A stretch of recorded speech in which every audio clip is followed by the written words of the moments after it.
My name is Kate Roll. I'm an assistant professor at the Institute for Innovation and Public Purpose, and it's my pleasure to welcome everyone to this seminar with Professor Simon Roberts, who's joining us from the University of Johannesburg, and Professor Rainer Kettel, who's joining us from IIPP, who'll be the discussant.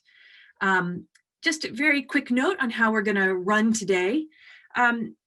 Simon will speak for sort of 30 to 40 minutes, and then we'll transition to Rainer, who will be our discussant, who will give some commentaries for sort of a 5 or 10 minutes, and then we'll open up into a broader Q&A and discussion.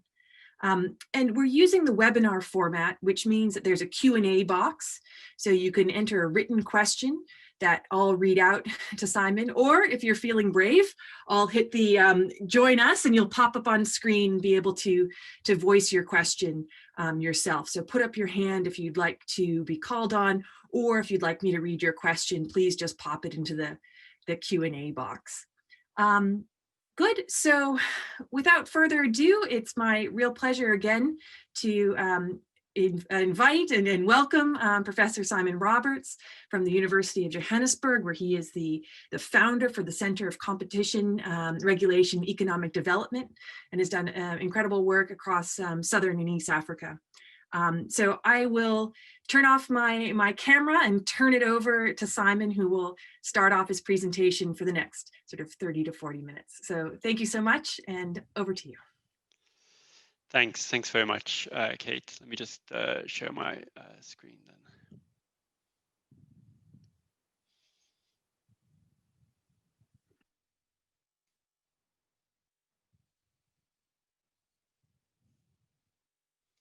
I'll get there in a minute.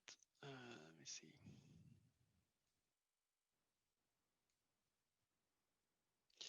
Okay, I hope, Kate, can you see that? Can you confirm? Looks great. Great. Okay. All right.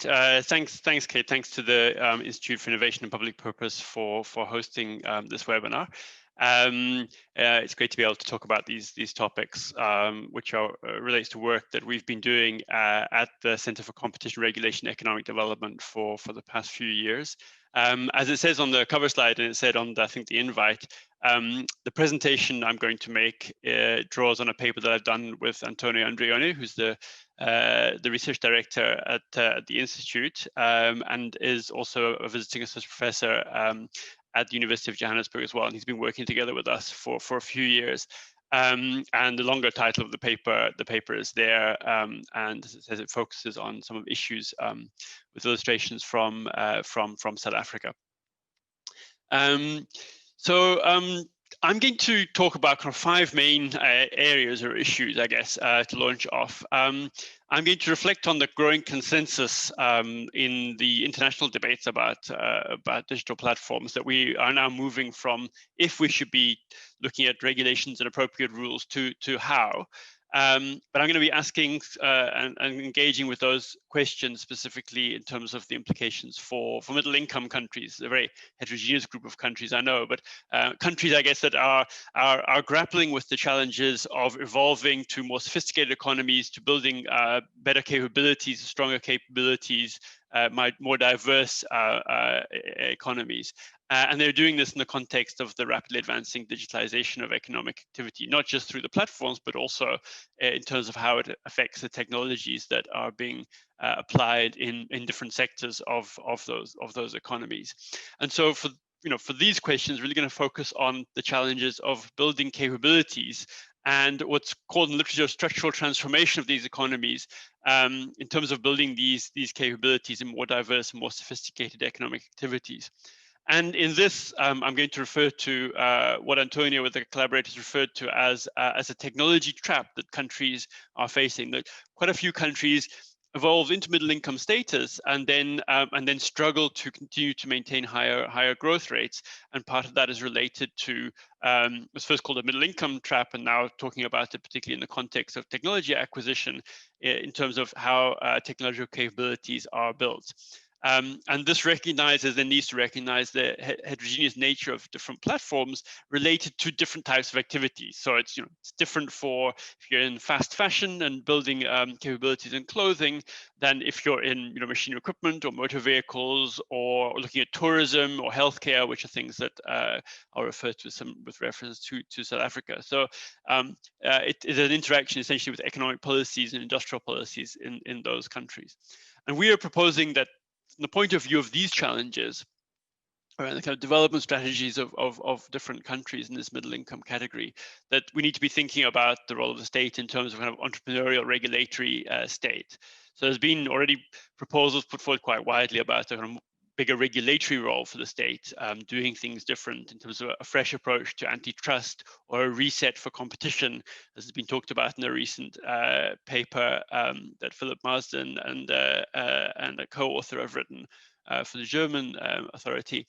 We're looking at it from the perspective of middle income countries and this interaction with industrial policy. And we'll talk about the experiences of South Africa in this context. I should say we're drawing on quite a lot of different work that's been done for different sectors that I'm be happy to refer to, ranging kind of fresh fruit through to the auto sector, etc., by a whole range of collaborators. So it's very much not my own work, but drawing on a whole network of collaborations that have been done over recent years. Okay. So in terms of getting into the topic, I think I'm going to not spend much time on this because it's been talked about so widely in the literature on webinars, etc. I've kind of lost count of the number of webinars that I've gone to, but we've the rise of digital platforms is acknowledged there, the fact that they're multi-sided and that there are these very strong network effects. So that we're joining these platforms to get a set of services, and we care about the other people that are on the platforms because there's a role in bringing different groups together, and there's different users on different sides of the platform. So you've got people searching for services, you've got firms that are coming on looking to advertise the services, and obviously data is really critical in terms of the services that are being provided, and also big scale and scope economies. And this means that they tip towards quasi-monopoly type positions, kind of almost inherently in some cases. It also means that the platforms have got a market shaping role, that they're becoming the markets themselves. And so rather than regulating or setting up rules within markets, we actually also have to think about kind of second level of the power dynamics in terms of how the rules of the game are being set by the platforms. And obviously lots of different debates that are there. And I just want to highlight, though, that when we talk about this, often digital platforms are lumped kind of together as the GAFAM with Alibaba and Tencent as well. But they really, there's quite important differences between e-commerce, search, social networking, etc.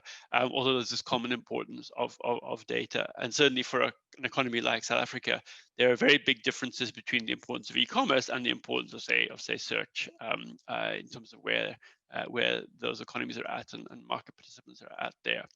And I think drawing on a paper that Raina's written in the Capital, the discussant's written with Marianne Mazzucato and Jos Ensima, we're engaging with it through this question about to what extent there's value creation, there's huge opportunities that are being created by these platforms. There's also a whole set of opportunities for value extraction and understanding different types of rents, the ways in which returns are being made, and the conduct which goes with this, which is the platforms can engage in around, for example, an e-commerce self-preferencing, which means favoring market participants, which there are partnerships in which they've got a stake or which they've invested in, that you can exploit consumer biases and channel consumers towards particular sets of choices in terms of how consumers perceive the results of searches to come out, this ability to discriminate, again, differentiate between different market participants on these market platforms. And ultimately, they're gatekeepers which can undermine participation, can open up participation as well, and can change how people perceive the rankings of different types of offerings on those platforms. So in the parlance of the expert panel who did the paper for the UK Treasury, that we could identify that there are platforms which have got strategic market status. in the context of the new German law that's coming in at the moment, being discussed, is whether we can identify participants with paramount significance across markets.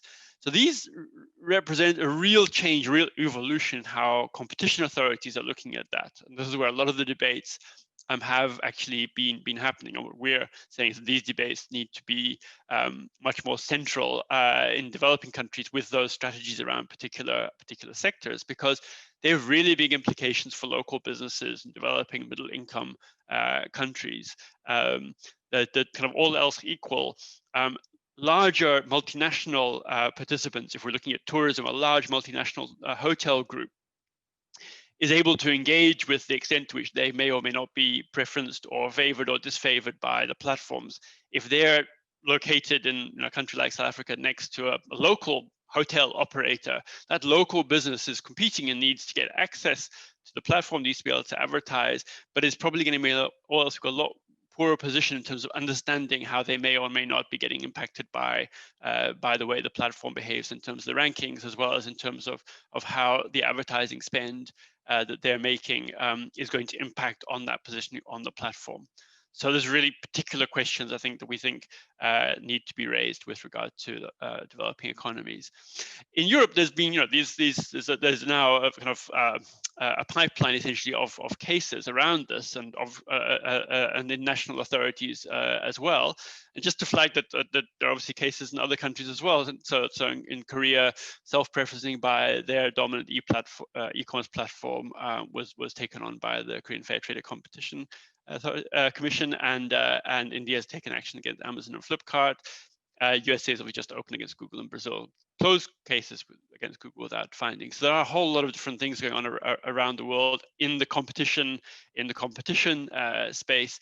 And most recently, there's the UK CMA's digital advertising market study, which really highlighted the importance of digital advertising and how important it's become. And I'm raising this because this is one of the things that comes out, not surprisingly, very strongly in South Africa, which is just how important digital advertising is pretty much across the board. And so these findings about the ability to charge higher prices or set prices for advertising, as well as the importance of data for the ability to target ads, is really, really critical here. And there's I would urge people to read that, and there's a shorter paper written by a number of the authors of that report. I should say, just as a declaration, I was working at the CMA until quite recently, but I wasn't involved in any way with this digital advertising market study. So there are these different types of platforms which we need to think about, and so we can look at them in terms of e-commerce, search, social networking, but we also look at them in terms of their functions. I'm just giving one example of a classification here, but it's really important to think about the economic roles that the platforms are playing, and often they're combining these things together. So whether they're just transactions platforms, where they're platforms that are providing a foundation on which there could be complementary offerings around innovation, where there's integration between these, and also platforms which are also essentially portfolios that they're investing in acquiring a whole range of businesses and adjacent markets and activities, which is what the big platforms are doing. It's important to think about all of these different things and understand them. But we have this incredible concentration. This is the latest one we found, looking at the capitalization of the major platforms by regions, which is done by Holger Schmidt. These are in German. But it's really striking to see how, obviously how important the American listed platforms are, how small Europe is, being widely reported. Obviously, Asia, you've got mainly the Chinese, Korean, Japanese platforms. I mean, the reason this is interesting is in Africa, they re-identifies two platforms, Naspers and Prosus, which are actually both from Naspers. So Prosus was just spun out of Naspers. And this is a South African business which was built in media, old media, newspapers, and then digital television across the African continent. And very early on took a significant stake in Tencent, which obviously grew hugely in value and has evolved into the largest e-commerce provider in South Africa. So it's kind of interesting. This pops up on the map here. So we've got these huge platforms, and we've got challenges of how the countries are facing as how to deal with the context of building these capabilities. So at the same time as these platforms are rising, we've got this challenge of structural transformation, which countries are grappling with, and more is being written about. The need for rethinking industrial policies, particularly in the context of global value chains, and what capabilities acquisition means in the context of global value chains, where countries and businesses in those countries need to link into those global value chains. And so they attract, for example, the assembly plants of automotive manufacturers and components, or looking at interacting into clothing value chains.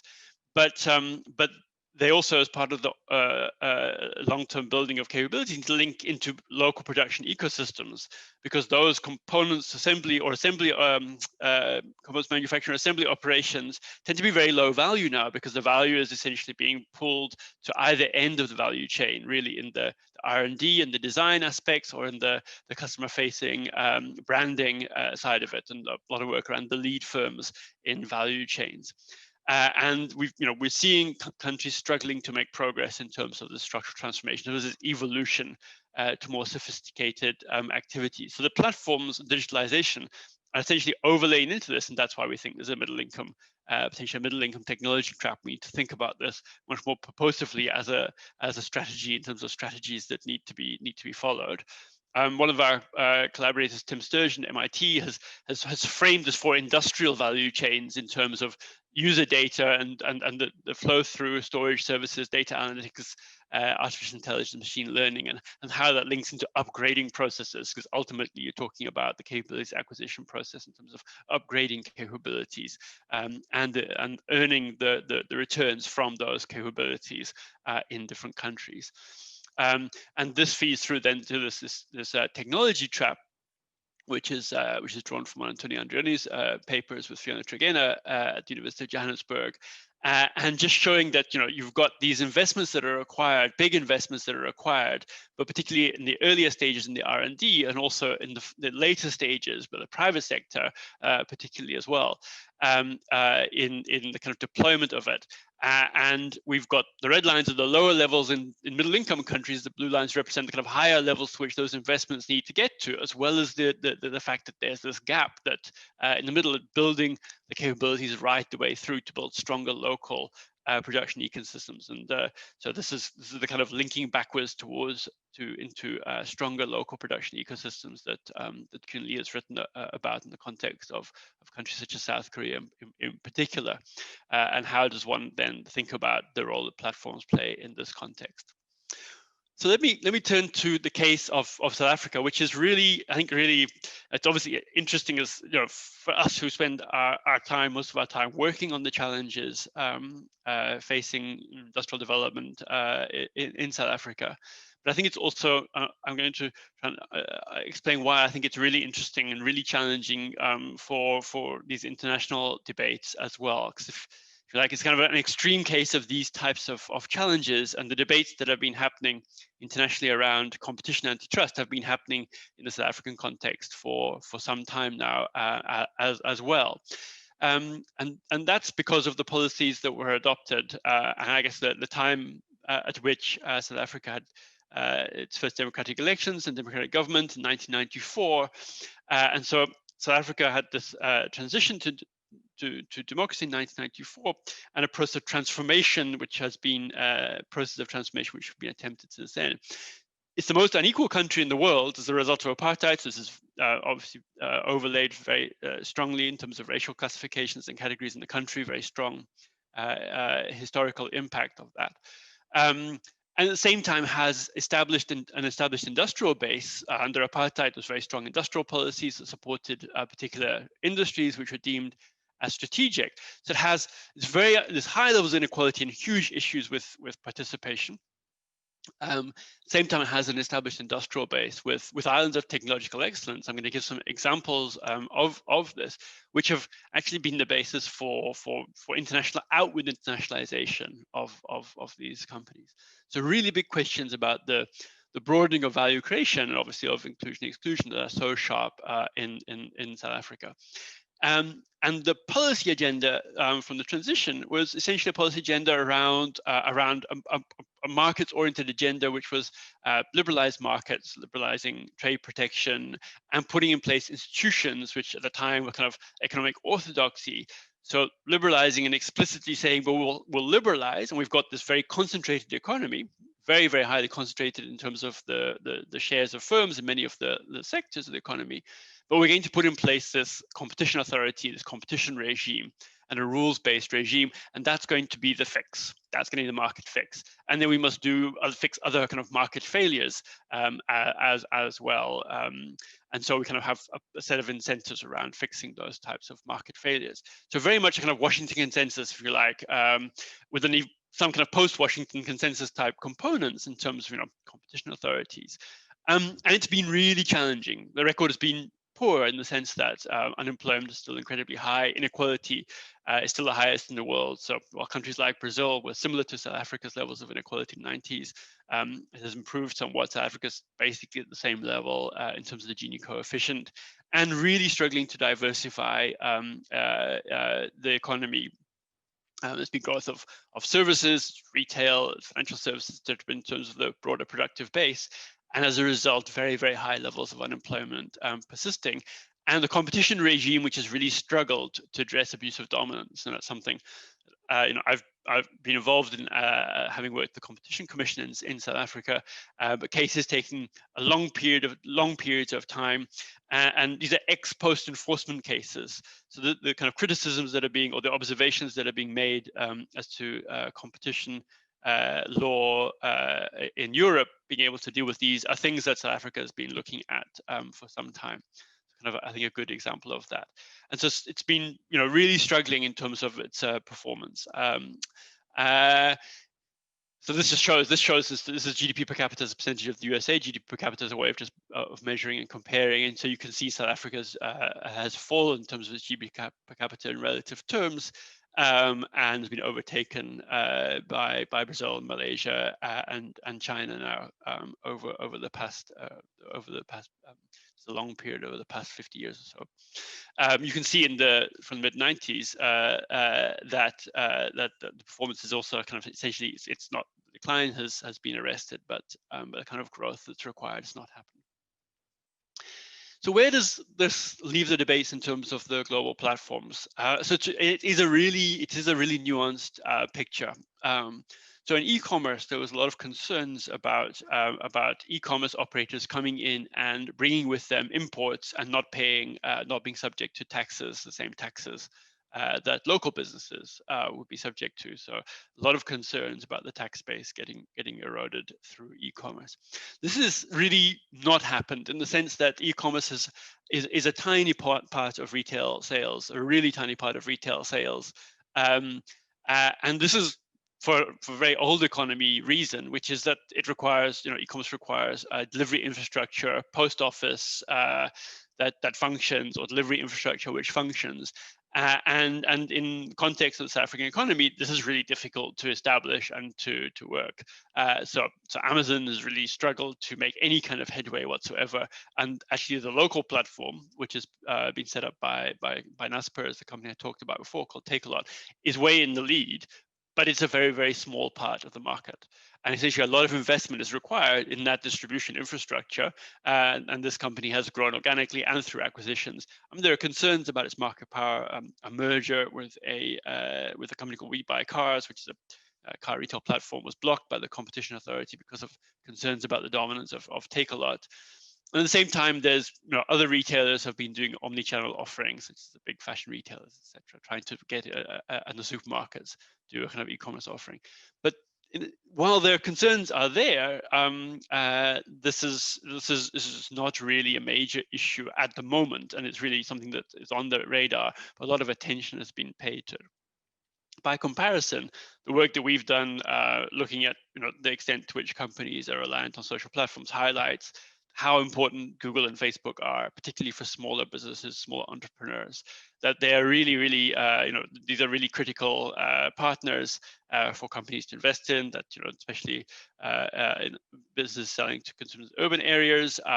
And there's been lots of benefits here for small businesses, particularly setting up and being able to put a profile up on Facebook and build a brand. So a lot of value creation, if you like, has happened here.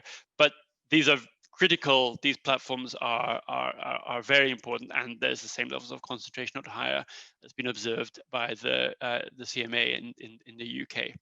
In terms of how that plays out in particular sectors, in terms of tourism, there's very strong capabilities here, and there are potential concerns, as I said, around the extent to which smaller operators, hoteliers, etc., could be disadvantaged. But the evidence hasn't come out that that's happening at the moment, other than that they do appear to be similar types of restrictions.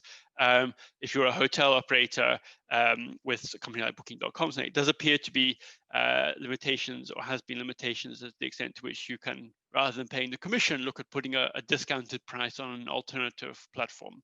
It's the kind of issue that's been dealt with in a number of countries. But companies are not necessarily are more concerned about reaching a wider audience, European visitors, etc., and the value creation kind of outweighing the value extraction elements.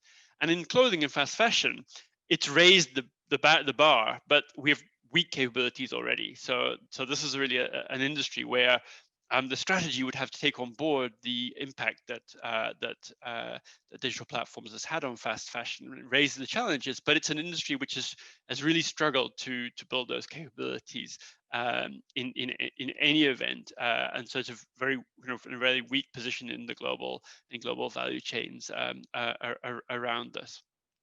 So you have this balance of value creation and value extraction, which are of concern, but the platforms have really opened up opportunities to a large extent there.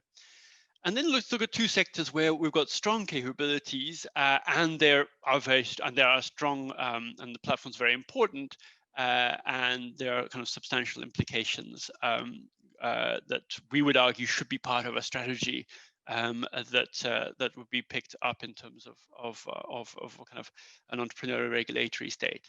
So let me start with perhaps the strongest industrial base, and it might be surprising to someone not from the South African economy, but the mining base. South Africa has the deepest mines in the world. It requires incredibly sophisticated machinery. These are gold mines. It's incredibly sophisticated machinery of all sorts of kinds: winching, processing, ventilation, etc. So there's an industrial base which has been linked into universities and research institutions, which is very strong and is able to deliver customized solutions to mines all around the world in very different types of circumstances. And these businesses have adopted digitalization in the sense that they've used digitalization to link up processing sites and mining operations in different places in the world to monitor the conditions in those sites and in close to real time to upgrade and update the production processes for those components. So just kind of concrete example is that you'll have a company which is actually monitoring processing plants with different ores and different conditions in different countries, and bringing that data back to a central place and looking at how fast the wear parts or parts are wearing out in different types of mills, in different types of conditions across these countries, and is employing kind of machine learning type techniques to do that quickly, and is looking at changing the mix of the materials that are used for making those wear parts, and has brought down the prototyping of improvements from 6 to 8 weeks down to 2 to 3 days to be able to deliver those parts into mines, mineral processing operations across countries, different countries in the world. This is kind of a very impressive set of capabilities. Data is really important, and it's at the center of a kind of local and regional and international ecosystems. Lead firms are system integrators. There's a huge risk here because the South African companies are part of international and global value chains, very big multinational companies here. So without a kind of ongoing set of concerted investment initiatives and paying attention to the kind of risks of this, there's the danger that that over time the local business would get subsumed in truly global companies, and that R&D would potentially be lost to locations elsewhere in the world.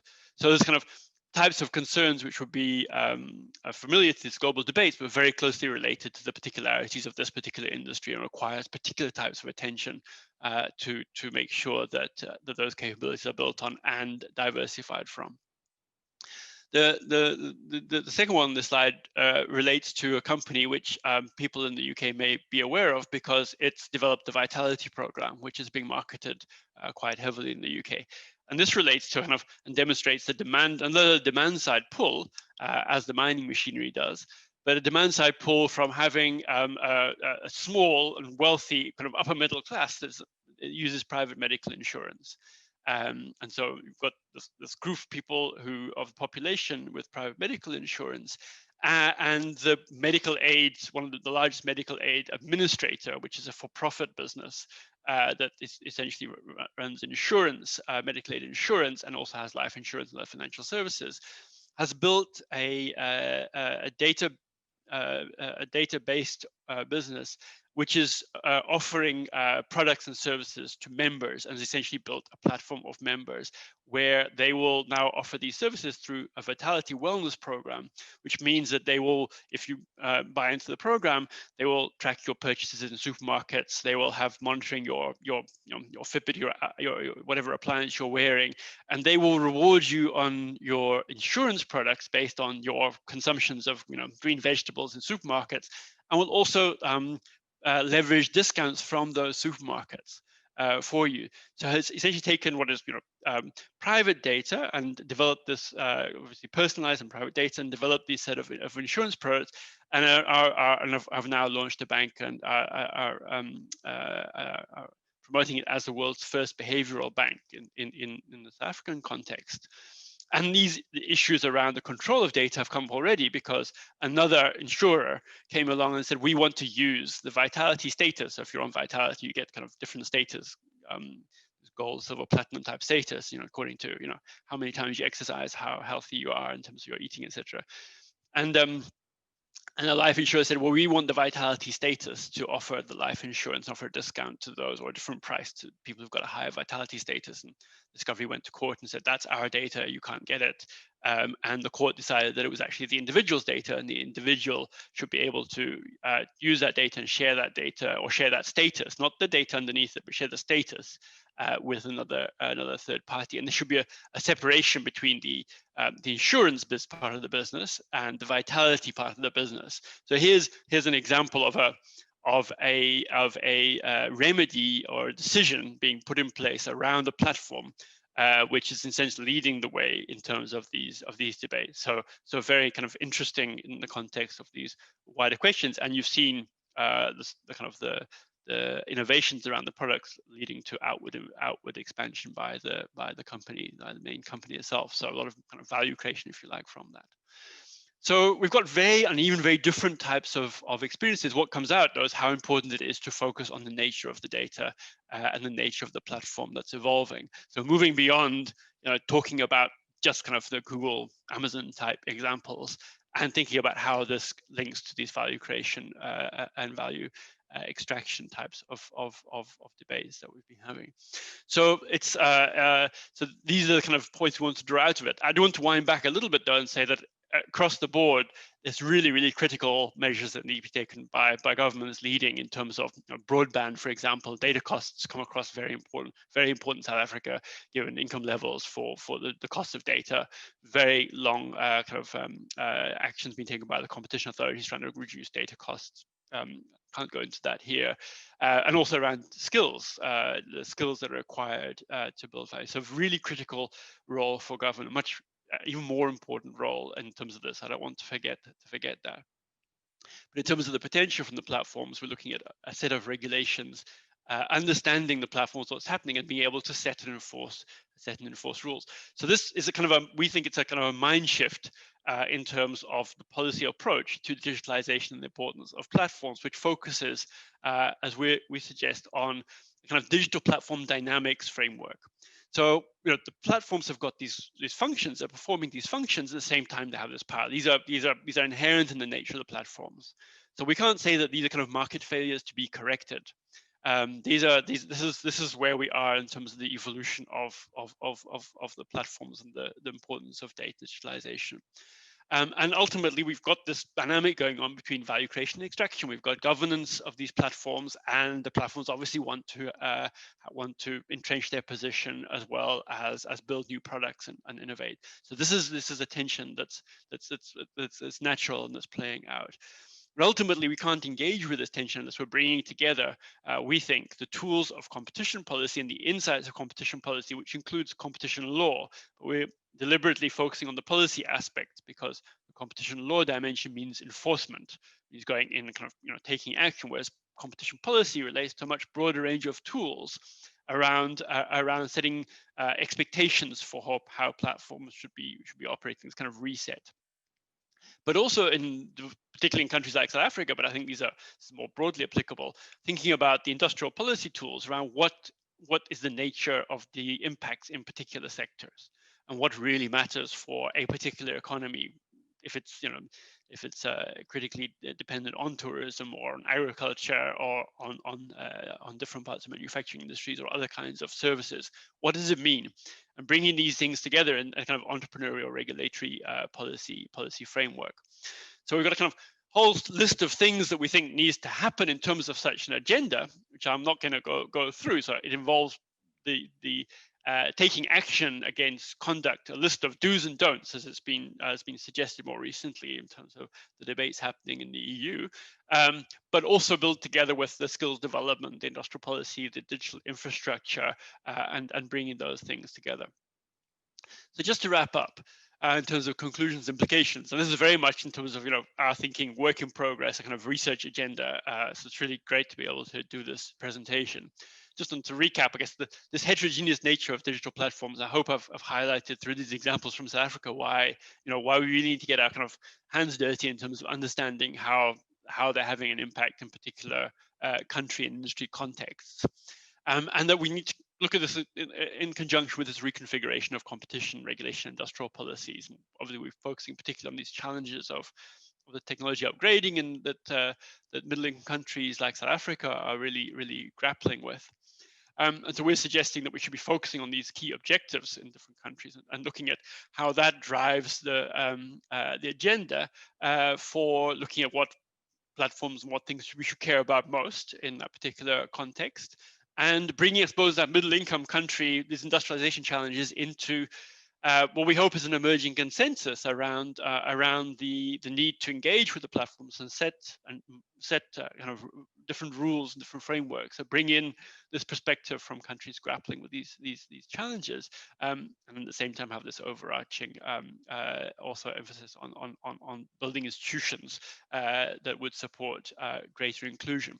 So rethinking competitions, markets and rulemaking, and understanding competition as a dynamic process of rivalry. And this is quite a big move away from where certainly where things have been in the US and I guess to some extent in the UK, or certainly a school of thought, and focusing instead on the nature of competition and whether what the expectations would be of an optimal competitive process, rewarding effort, innovation, creativity. And thinking about the strategic position of particular firms and changing the onus has been proposed in the context of those firms, and the need to empower regulators to be able to do that, which is a big thing as well. And that this is not going to be just through a kind of enforcement agenda. That I think, as many competition authorities themselves have said, that enforcement, this heavy stick, is based on deterrence, is too slow. There's very litigious, and what we need is to think about, not think about throwing it out. That's appropriate in particular context, but it's not necessarily a suitable tool for this, and a new regime that's being proposed in different countries.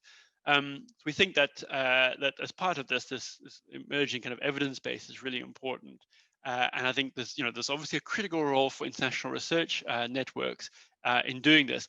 The last point there is just something that's kind of, I think, on our agenda, which is just the climate emergency means that looking at how technology is going to be utilized in many different countries and these international value chains is obviously critically important. It's not what the talk has been about today, but I just wanted to put that in to kind of keep it in your minds for the ongoing or the future research agenda. But thanks very much for the opportunity for listening. I look forward to Raina's comments and the questions from everybody. Thanks.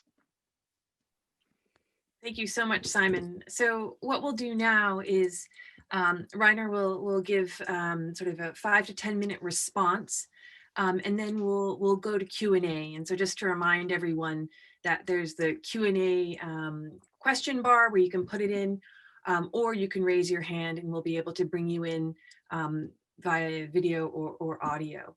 But without further ado, over to Rainer. Yeah, thanks, Caitlin, and thanks, Simon, for a great presentation and the great paper. I really enjoyed both, and obviously, this is such an important topic, and I think it will be ever so more important over the next 10 to 15 years. And I think I really like the focus of bringing the platform capitalism into the discussion of development. I think because there's a lot of it up to date is very much focused on developed countries, US and Europe especially, and I think then increasingly US-China sort of competition, if you will. But so I think it's a very, very, very useful paper, and I encourage everybody who's listening in and hasn't read the paper yet to do so after dinner tonight. So so I have like a couple of questions, or no, I think there are more comments and questions and suggestions, if you will, as well, because the paper is actually it's quite long, so it's like 40 pages, so it's a really bulky and a small book almost. And so yeah, this is in a spirit of providing perhaps food for the thinking. I think the first thing I would note that if you look at the paper and the presentation, I think what I find really interesting is that the presentation focused much more on South Africa. That the paper had a more sort of theory building, if you will, and overviews feeling to it.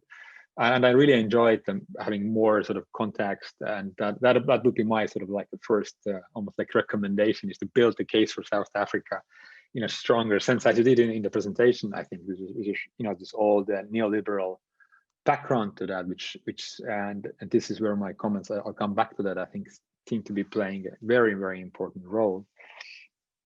And in terms of the theory building, if you will, to me it seems that there is a really interesting and complex issue of the relationship between digital platforms and existing industrial structures. I think that this is where I think you're in the presentation and in the paper as well. I think there is an implicit assumption in many ways that these relationships are super important.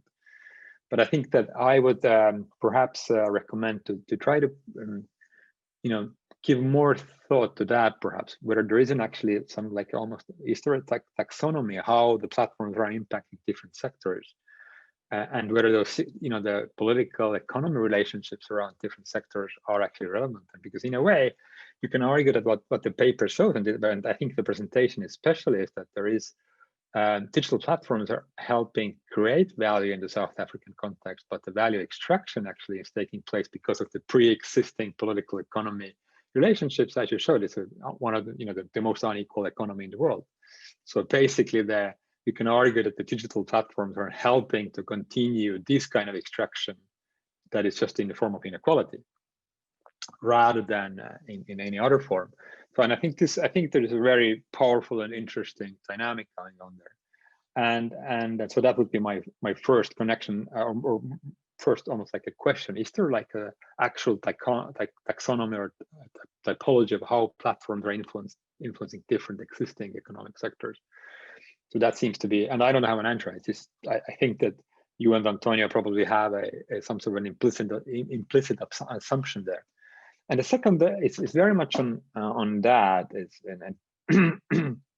It's about the value creation and the extraction, which was very much the focus of the discussion you had now. I mean, very, very in quite detailed, try to go through. And again, similarly to me, similar to the previous comment, it seems to me that there is again like a missing theoretical discussion around, yes, there is a value creation, and let's say we understand more value creation extraction issues within digital platforms, the power of Google over a supplier, for instance. We understand what's happening there, or the power of Facebook through ads over users and things like that. So there is this understanding.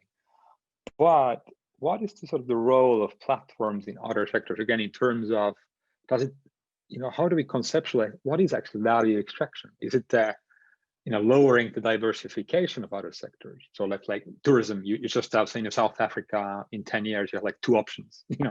You can go and see a safari, or you can go and see Johannesburg or whatever. I mean, I'm just sort of making it up, but what does it mean that the digital platforms are actually driving value extraction in other sectors rather than within those sectors? And again, this seems to me like it's a theoretical and conceptual issue. And I think you have the meat in the paper, but maybe you don't have the structure yet to discuss it. So I would perhaps try to think about that in some ways.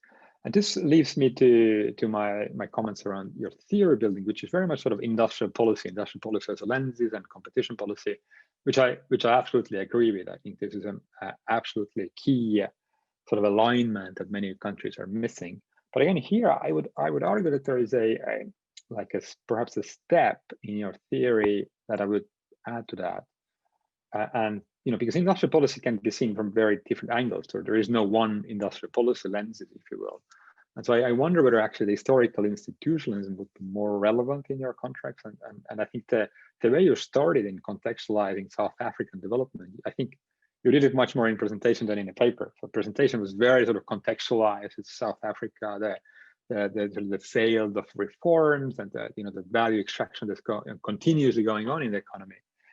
And I think maybe the sort of historical, path dependencies and how digital platforms are actually sort of folding into that rather than changing those path dependencies, seems to me is the argument you're actually making, at least partially in the South African case.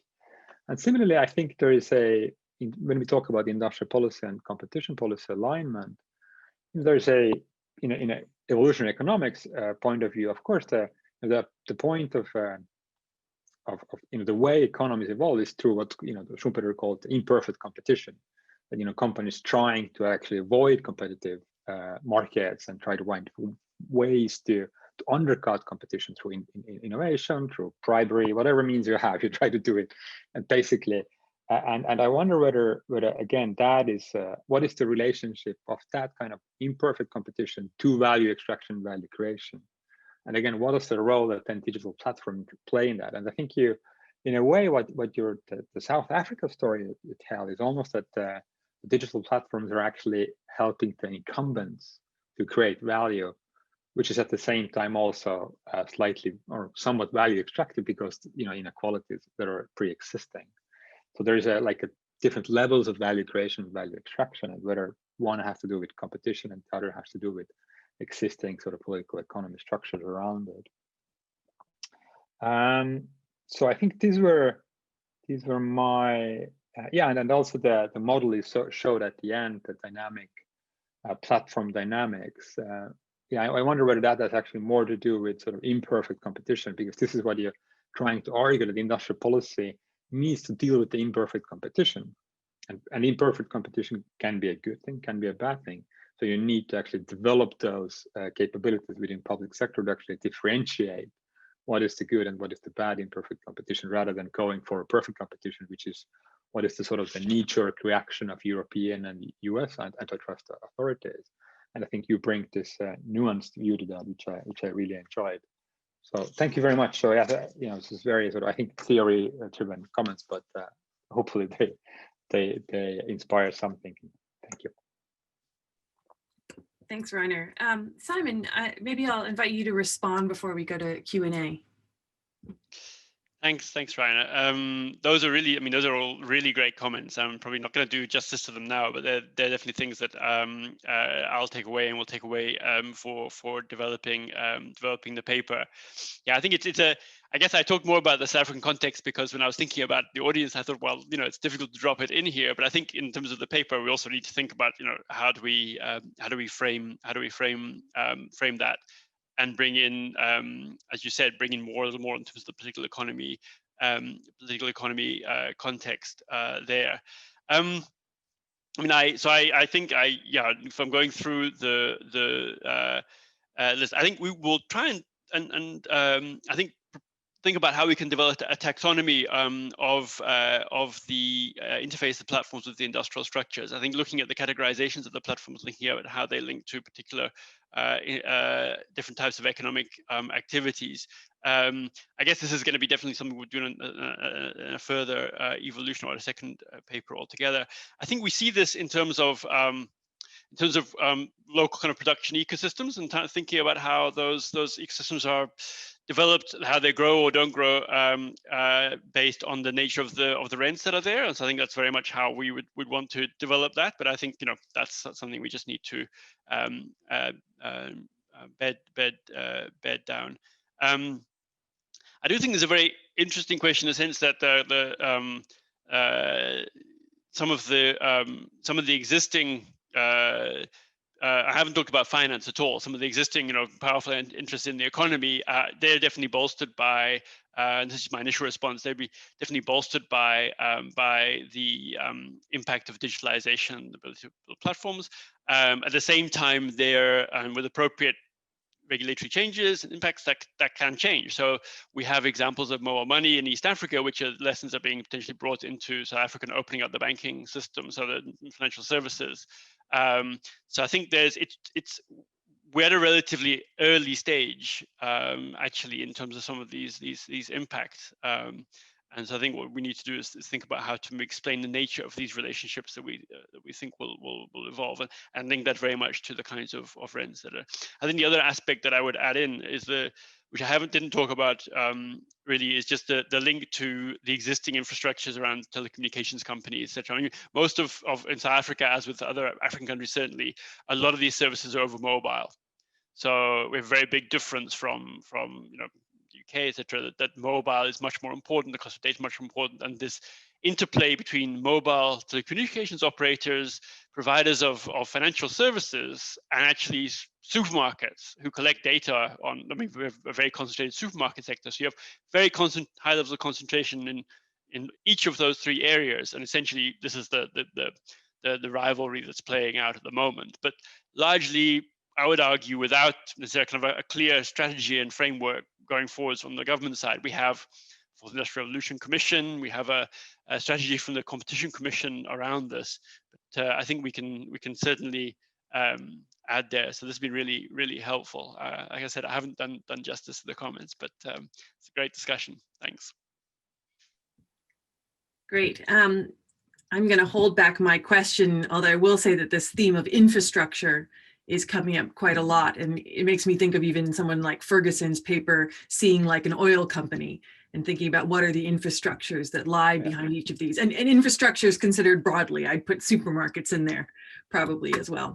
But I'm going to shift to questions. So the first is someone we all know, Antonio. So Antonio, I'll unmute you so you can ask your question. If that doesn't work, I'll read it out loud. Oh. Antonio has an interesting picture. Looks like a couple of people have come in under Antonio's profile. Oh, yeah. Maybe. Okay, well, that's fine. I will fix that. Antonio's question was this: how much of the problem of structural transformation in South Africa is about digitization of local businesses versus current local users being disadvantaged by the main digital platforms? And I think you should be able to see that in text too.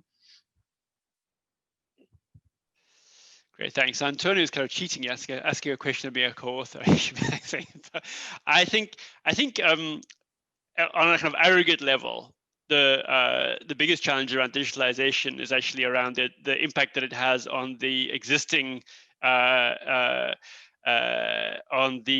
existing challenges that companies are facing. In other words, it's not the interface with Google and Facebook, etc., that makes the difference, right? It's the step up that it requires within those industries. So in the machinery equipment sector, in the auto sector, in the fast fashion, etc., it's who are the gatekeepers of that data in that sector. Which there will be an interface with the global platforms, but it'll depend very much on the nature of the business. And so there's a really big challenge of structural transformation, which is around essentially more the industrial policy, but this overlay of the digitalization is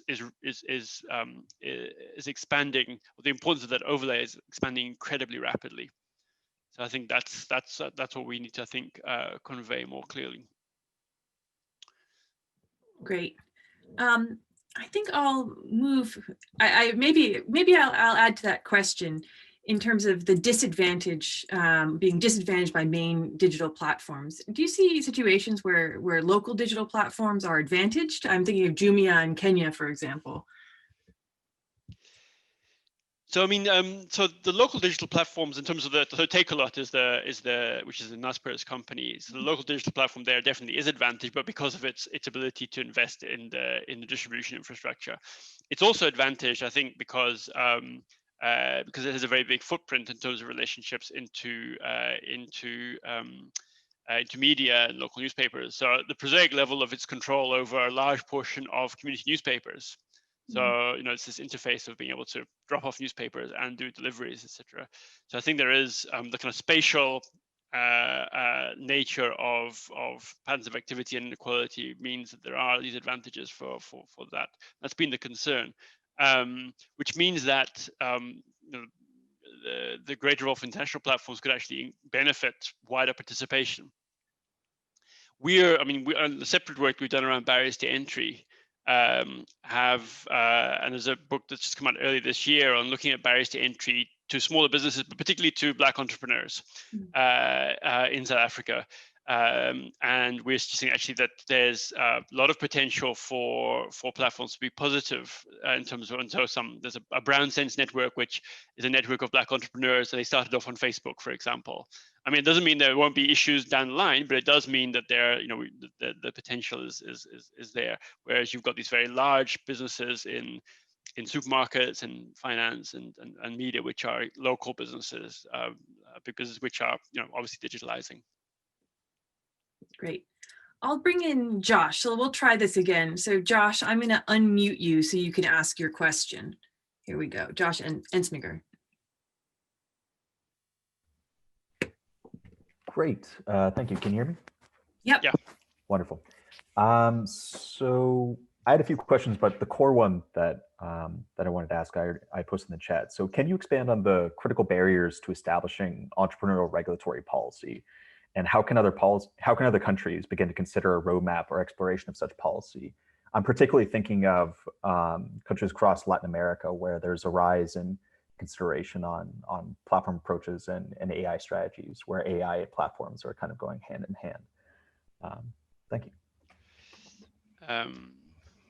Thanks, Josh. Yeah, that's a great question. So, I mean, I think obviously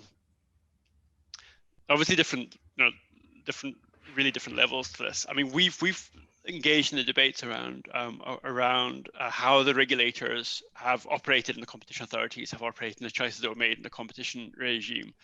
And so, at one level, the barriers to an entrepreneurial regulatory policy are the changing political settlement that's required. And South Africa is at kind of this place, you know, in a sense, right now. The kind of a very kind of simplistic kind of part of history would be, you know, we had a kind of very orthodox market-oriented agenda. It was, you know, the competition authorities meant to fix market power where they could see it, you know, kind of identify it and fix it. And independent telecoms regulator, independent energy regulator, kind of independent regulators. And then we saw this growth, but only for a very small portion of the population. And then the reaction to that was, was a kind of populist reaction, which says, well, you know, we need different ways to get access to wealth, and a rise in corruption and direct rent seeking through procurement and government. And this is under President Zuma and the state capture narrative there. And we say, well, this is not surprising. This is kind of like South Africa was like a forerunner in a sense for what we're seeing more widely. And we need to go back and say, well, the barriers, what were the obstacles to having a more progressive agenda? Was it that the debates, the people proposing the alternatives weren't doing it well enough or effectively enough? Was it that, you know, people were kind of hoodwinked adopt these policies. And I mean, we're saying no, obviously that's not the case, but it really is about the strength of the influence of particular groups. And in the South African context, it really is around issues around finance and banking. So there's this work on the closeness of the banking system to the kind of regulatory dispensation, the payment system. And if you're thinking about how these platforms are evolving, and the convergence between telecoms, kind of whole retail, e-commerce, and supermarkets, and the banking, this is really we think the biggest obstacle to a kind of more entrepreneurial policy. Is changing this narrative around what matters in the economy, because the banking system, South Africa has a stock exchange, which and a kind of financial system, the stock exchange, which is it's 300% the size of GDP. It's only Hong Kong has a higher ratio of kind of value of the stock exchange to the economy, which is quite kind of extreme. And yet we have very low rates of investment and savings. So this is really the big challenge: is saying what what really matters are the kind of the real economy constituencies, and within particular sectors, what are the impacts? So teasing out the impacts in particular sectors. So that's the biggest barrier, I think. Other people would say that it's all about skills and how difficult it is to do, which I don't think is the barrier. I think it's much more around this evolving political settlement, around understanding the kind of changes that are required for different dispensation, and also I think incumbents realizing that without a different dispensation, this isn't sustainable.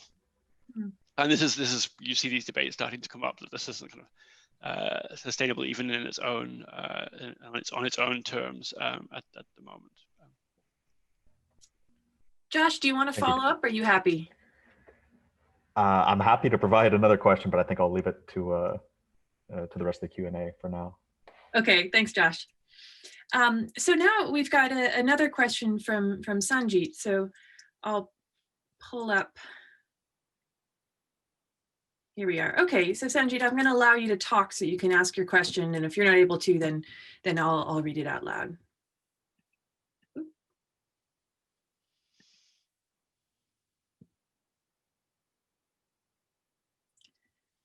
Okay, so Sanjit, you should be able to speak now.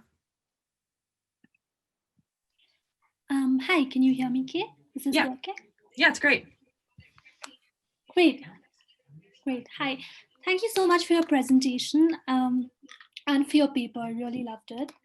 I'd love to hear your opinion on what you think about the discourse on how platforms are contributing to the increasing precariousness of work in general as a model, and aren't surely building capabilities for their workforce because of the gig and task-based nature of their work. And how should that figure into the conversation on value extraction versus value creation? Thanks. That's a really great question. So the kind of very high levels of unemployment means that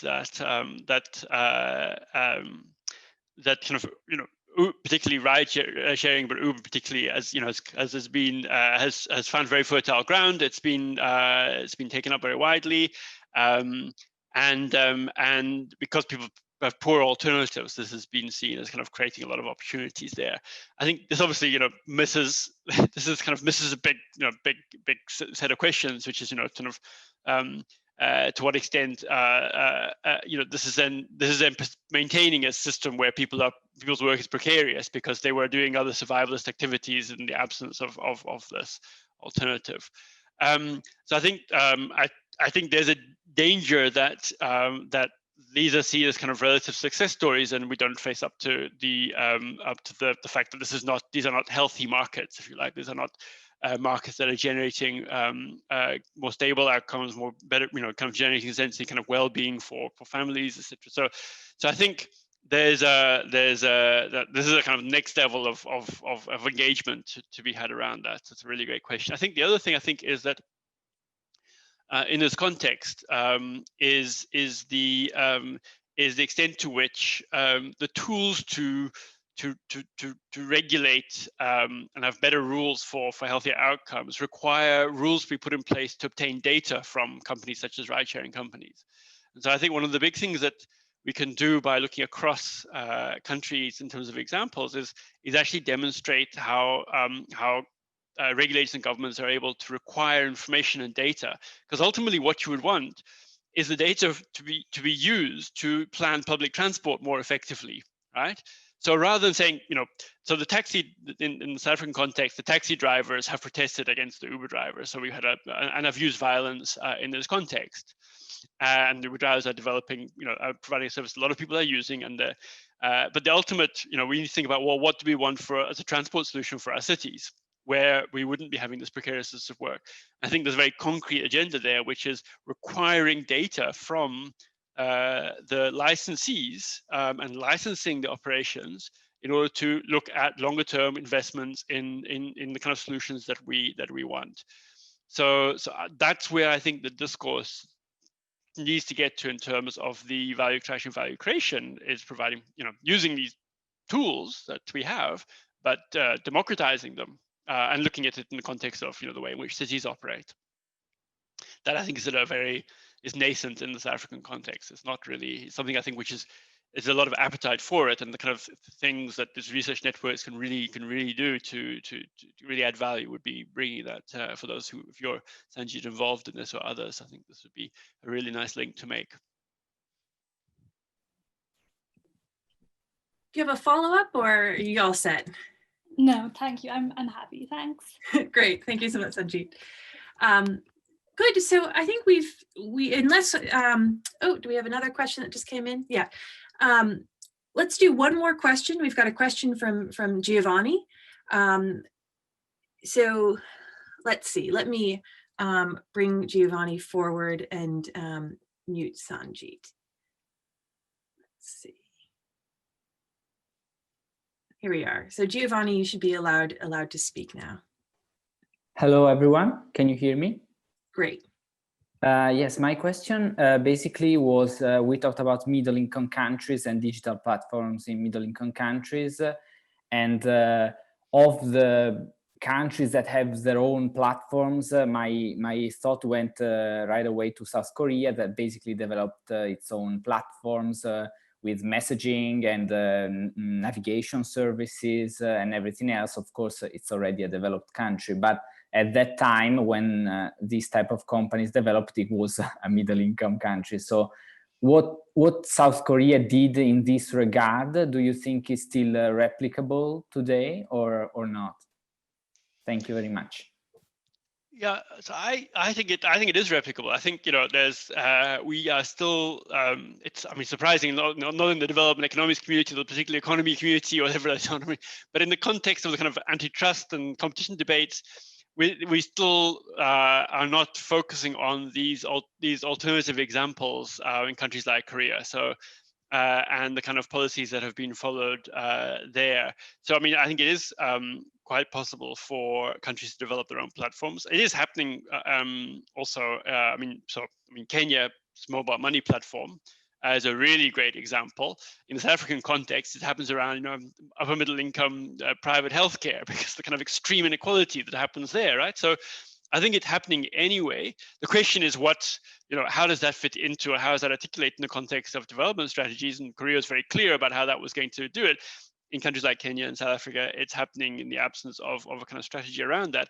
But in South Korea also, has been implementing an alternative competition regime around, with definitions of superior bargaining power, which are the kind of things that are being picked up in Europe now as if they're new, right? This is, Korea and Japan, to some extent, have been doing this, and you may know this, but others may not, that the Korean Fair Trade Commission, half of the employees in the commission, and when I went to visit it quite a decade or so ago, were monitoring the subcontracting relationships of the large chaebols.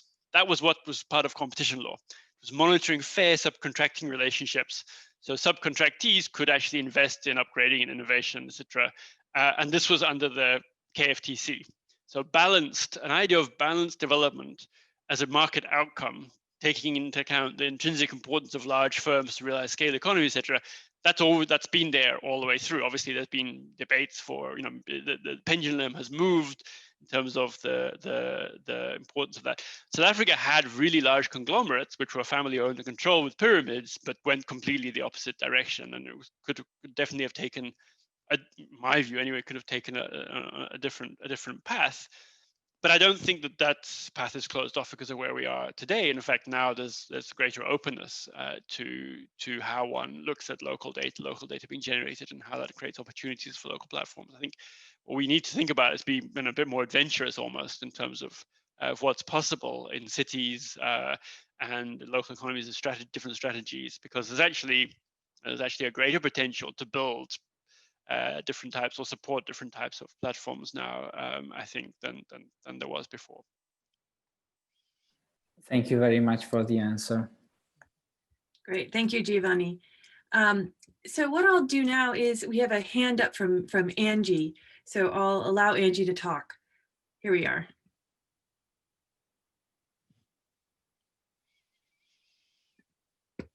So Angie, you should be able to ask your question. Yes. Great. Hi, thank you. Yeah, I think my question is maybe on expanding Josh's question. Like, we all know the barriers and the difficulties from middle-income countries. I'm from Argentina, for example, where we have very poor regulation, of too much regulation, weak institutions, corruption, I don't know, many different factors. So what incentives do we have for digital platforms, for governments, policymakers, to really make a difference? If they have, I mean, traditionally we never did that for the non-digital world. So why now? Or how can we do that now?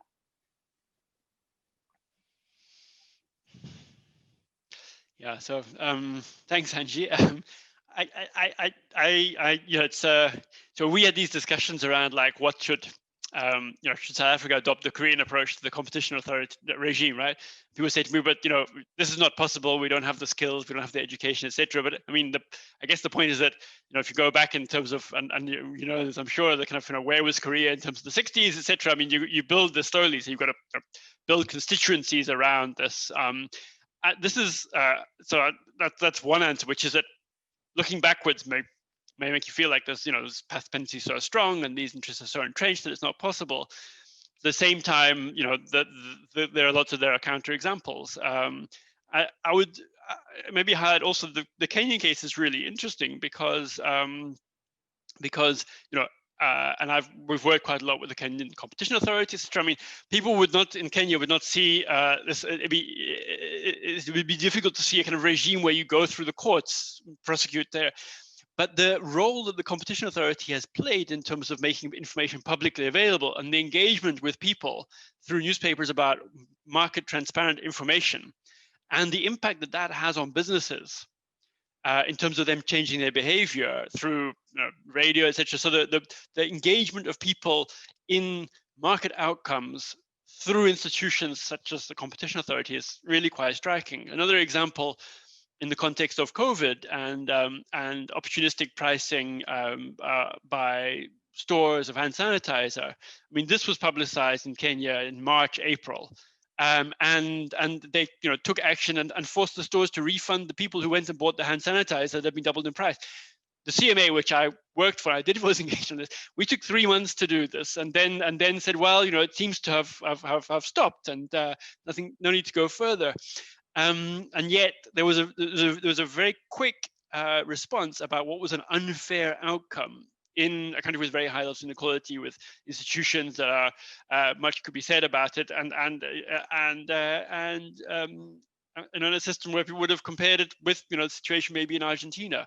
But it is about working out what those constituencies are, and civil society, etc., young entrepreneurs. I think the last thing I would say, I can talk a lot about this, so Kate can put me off, is that in the context of climate change and farmers, this is like a really, really big mobilizing factor. So the ability to gather and use data, and then use and feed that and understand how that can provide value to smaller farmers, producers about rainfall, but also consumers about what they're buying. This is a real opportunity to mobilize people through platforms. And we can be able to critique it afterwards, but I think there's also a real onus to say, what are these implications? What are the possibilities right now? To kind of think a little bit more kind of out of the box, to use a cliche. Yeah, thank you. Thank you for that. Great. So we've just got 2 more questions, and I think we'll have to close the Q&A there. So apologies to anyone who's got a question they haven't snuck into the Q&A box yet as I lower the doors. The next one is from Charlotte via Antonio's account, and I'm now seeing 3 Antonios.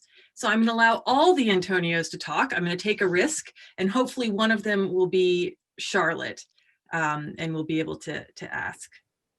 Here I am. There's Antonio. Do we have Charlotte Antonio? Oh, one more. There we are. Hi, can you hear me? Yep. Finally, okay. Thanks a lot for the paper. It was super interesting. And I wanted to come back to the issue of skills. And I mean, you've actually kind of covered some of it, but I'm always wondering whether, you know, South Africa has the possibility to regulate digital platform, given, you know, let's say the geopolitical context. And I know, for instance, in Europe, they've had big difficulties to do that. And so given that, should South Africa work on developing skills so that they can develop their own platform that would actually be more towards creating value for South Africa? Because obviously, I mean, even in the context of Europe, that's also a problem, because it's not just the fact that, or in the US, I mean, even if these platforms are in the US, it's not necessarily creating, you know, public value. And so I was wondering what is your take on that, and what you think is the most feasible and sustainable strategy forward in the case of South Africa? Yeah, again, all these kind of difficult questions coming at the end. So I think again, it's worth going through the different platforms. So in the context of e-commerce, it's about things physically being delivered. It's actually, so there was a lot of concerns in government. We do a lot of work funded by the government around this, the Industrial Development Think Tank. They're very worried about, you know, that people selling via Amazon were not paying tax, not paying VAT, and this has been a big issue. In actual fact, when you digitalize, they were able to, you know, estimate this is the tax you should pay and enforce that upfront. And in actual fact, then you'd have to reimburse the consumer if they pay too much for it. So you've got a physical product. There is actually, digitalization actually makes it potentially easier to, or you can certainly enforce such a regime on that. In the context of search and social networking, I think it's a different situation. It's very, very difficult to understand how this is happening. It's very difficult to enforce any orders. And this is where we're seeing these standoffs taking place in different countries. And I agree with you completely. Here, this is where I think it's really important that that we see this as the internationalization of market rules. So we're now at a stage where the challenge really is around how multilateralism works with these platforms.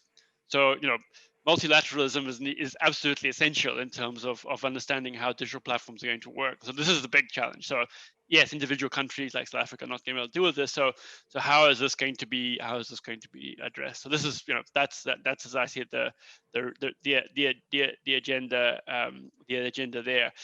And where it's around data which is collated locally, and you've got a license such as ride sharing, it's up to you to put the license conditions on.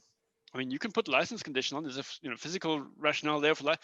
So these are all different. These are all really different in terms of where your levers are, and I think then there's different levels at which they can be tackled. Also, different priorities in terms of how much they matter. So that's part of what the presentation is about. Actually, some of these things that are really essential in the context of European countries are really not such a big issue. In the same way, whereas other things are really, really, really important, really critical.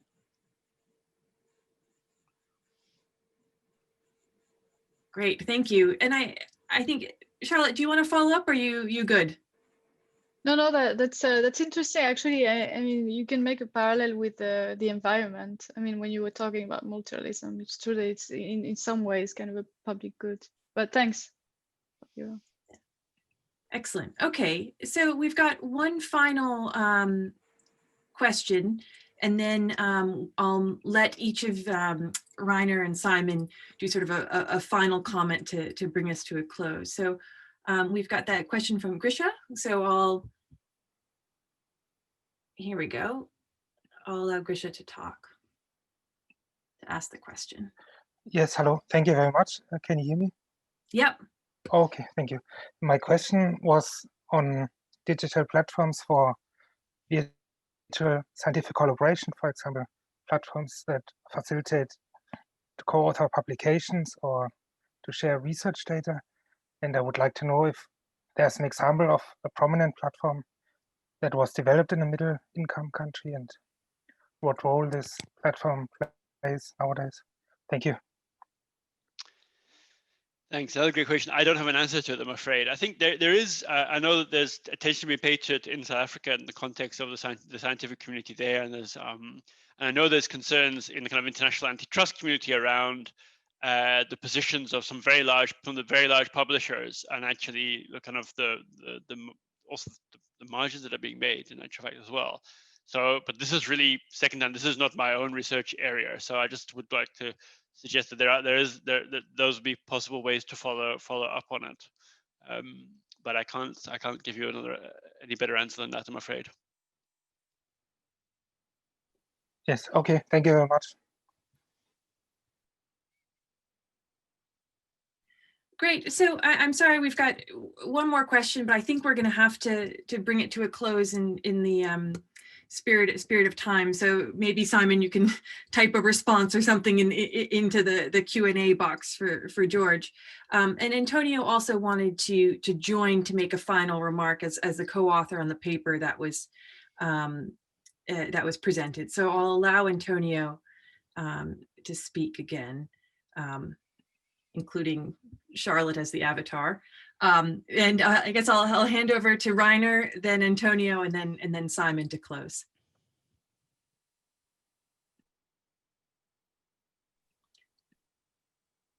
I think you want me now. Okay. No, I really enjoyed the presentation, the paper, and the discussion as well. I think it's great. So I really enjoyed it, and I'm looking forward to the next iterations of and the new research that comes out of this paper. So well done. Thank you so much. And Antonio, if you wanted to come in.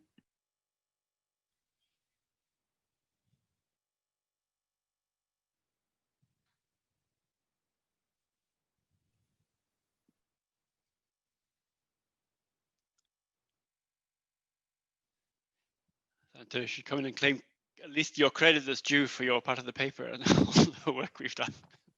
Can you hear me now? Yes. Oh, excellent. I don't know. I think I had to unmute several things. No, I'll be very brief. No, I just wanted to say, Simon and I were in a conversation with a number of people from Oxford and across different institutions a few days ago.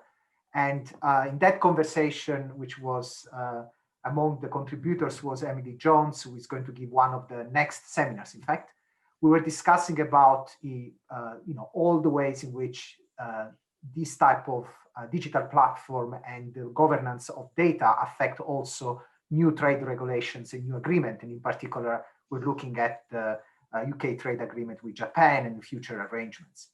And that type of conversation went along a very legalist type of line of discussion, right? Around understanding the nitty-gritty of how that process was set up and what conditions were put in place. I think what we have done in this paper has been trying to do something else, which has been basically trying to unpack the way in which these regulations or this position on data can actually unfold in different sectors along value chain and have very strong implication in terms of opportunities to gain a digital dividend from data, from digitalization, from AI, and so on. And I think that is another where striking the right level of granularity, it's quite challenging because, of course, there are a number of things that are discussed in the broader global context that might not fit with the type of context of middle-income countries. And I think the work that IDTT has done, the Industrial Development Think Tank, going around sectors and understanding what was happening in these different sectoral value chain is really what start making some of these ideas actionable from a policy point of view. And I think there is great value in trying to pursue this type of research agenda and make people aware of the sort of opportunities and challenges that exist along this different value chain, a different point of regulation, industrial policy, and so on. And I think this is where would be great to continue this conversation. And as already said, I don't know if Simon mentioned, but we are going to have a book coming out with Oxford University Press next year, where Simon, myself, Jen, and Pamela Mundliwa have been editing. I think we are 20 authors in total, and there is a collection of this work that has been done over the last 3 years. And again, there is the same type of spirit there in terms of looking at structural transformation, digitalization, the role of these technologies. So I think we will try to organize a book launch next year to continue this conversation on that. And hopefully we will have Simon more involved in some of our work at IIPP. So thanks again. Thanks, Simon, for taking the time, and great presentation. Great, and I'll hand over to Simon to close. So thanks, Rainer. Thanks, Kate. Thanks, Antonio. Thanks to all the great questions. Sorry, George, we haven't answered yours. Just really quickly, yeah, I think just to add on to what Antonio said, I think these kind of conversations and the institutes are important because it's bridging these discussions that are happening really in silos. So you've got the kind of trade discussion happening there, you've got a competition discussion happening somewhere else, you've got a political economy discussions happening, and there's such an important role to be played by bringing these different things together. And I think that's happening now, and that's really great. And the second thing I think is, it's just methodologically just how important it is to embed these, I think, in country experiences and in the kind of methodologically in these types of things. So the kind of questions that have come up around, well, what about in Argentina, what about in Korea? So this is all the kind of research agenda that's so important, these comparative studies, or these studies that allow comparative analysis to be done. So I certainly that's where we come from our institute and center. And really, I would really encourage you, if you're listening and there's things that you're interested in that you see there, just reach out to the researchers. There's somebody there who's just been working on supermarkets a whole lot, which we think are really really important, and they're kind of getting forgotten a bit because it's all about digital platforms. But they still shape a lot of what we buy, and a lot of what people produce.